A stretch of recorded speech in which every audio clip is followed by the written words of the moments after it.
Welcome to my full day 1 push workout. Thank you so much for tuning in. The muscles hit in this workout are chest, triceps, shoulders, quads, and calves. It's a bunch, so if you have time in your week, I definitely recommend splitting the upper and lower body sections of this day. I plateaued on my bench press with my last workout plan, so that's why I made a new one. This is day 1 of 2 that I do a push workout, with the first day being heavier and the second being more hypertrophy and technique work. Starting off is flat bench press with a short 1 to 2 second pause. In this setup, the bar actually comes to a complete stop and the safety bar is right at my chest. This is different from the touch and go that I previously was doing and is much more difficult as I can't use a bounce or stretch reflex to help me. I kind of overestimated the weight I could do on the second 2 sets as I was trying to do 3 sets of 4 reps. So after warm up, I did 205 pounds for 4, 225 for 2, and 215 for 3. I feel like this is a good start and I will keep the same weight for the second 2 sets the next week to see if I can do more reps, which would be a great sign of progress. The second exercise is incline bench press. I was originally doing dumbbell incline, but figured the more work I get under a barbell, the more used to it I'll be, and hopefully this rolls over to a bigger bench press. I've heard the debate that it is an entirely different movement pattern and that it doesn't help, but others swear by it being the key to their success. Let me know if you think the incline bench should be ditched if the goal is primarily powerlifting.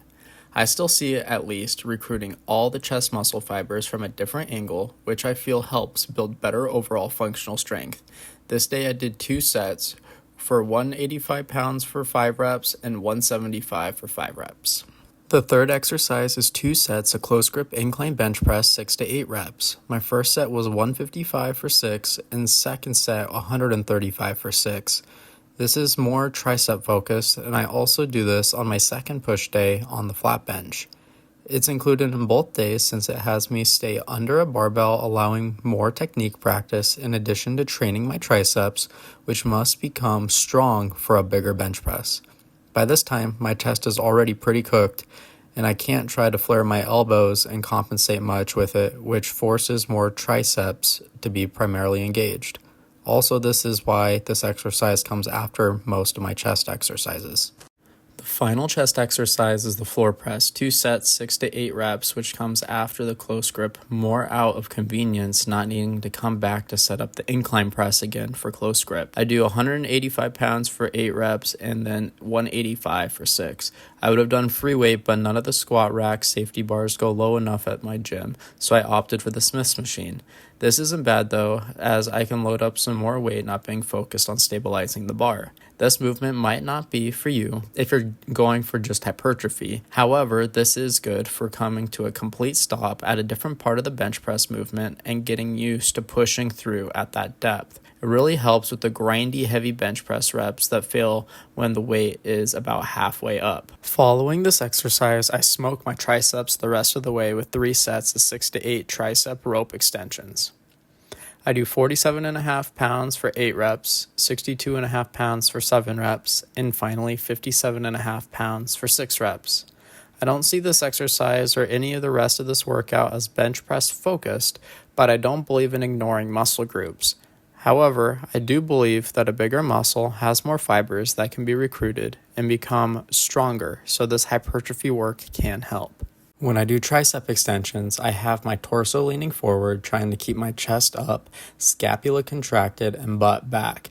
This allows my triceps at the top of the movement to have a greater stretch, and when I push down, I can push down and back, allowing for a larger range of motion.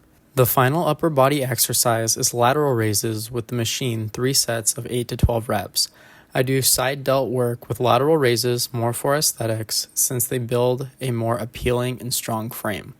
Personally, I think wide shoulders are the first thing someone notices and is one of the first visual indicators of someone's strength. It helps with that V taper and just makes someone look more masculine.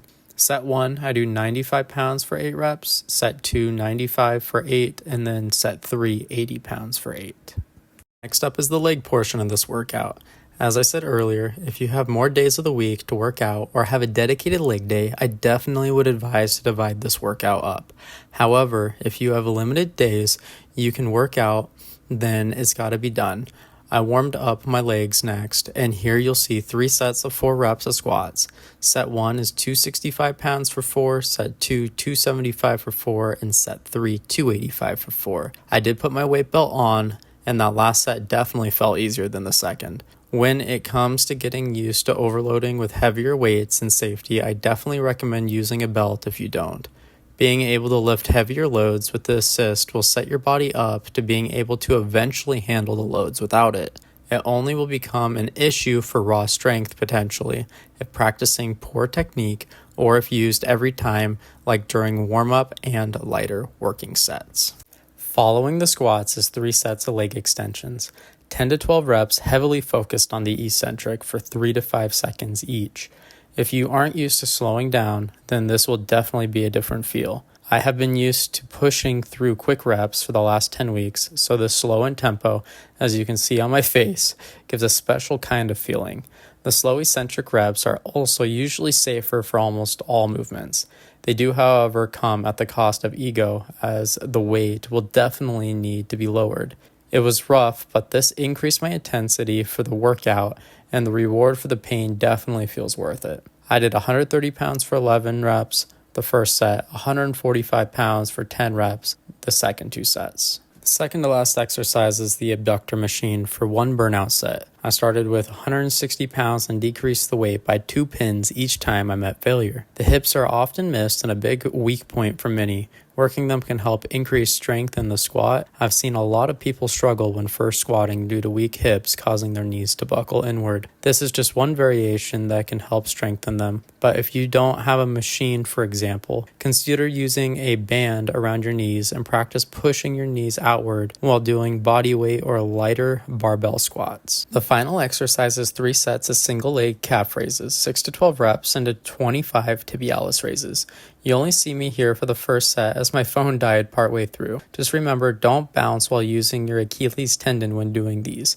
Instead, go down to the completely stretched position for 3 to 4 seconds and then completely contracted for 3 to 4 seconds. I do believe this is the proper way to train calves, and many don't do this one right. That's the last exercise, and I'll leave you with a few extra things to consider. If you don't train a particular movement or muscle regularly, consider cutting off a set for the exercise to ease your way into it. Otherwise, the recovery may keep you out of the gym. Intensity, consistency, and quality are definitely key to progress. That's it, guys. Thanks for watching, and please subscribe if you haven't. Have a good day, and see you in the next one.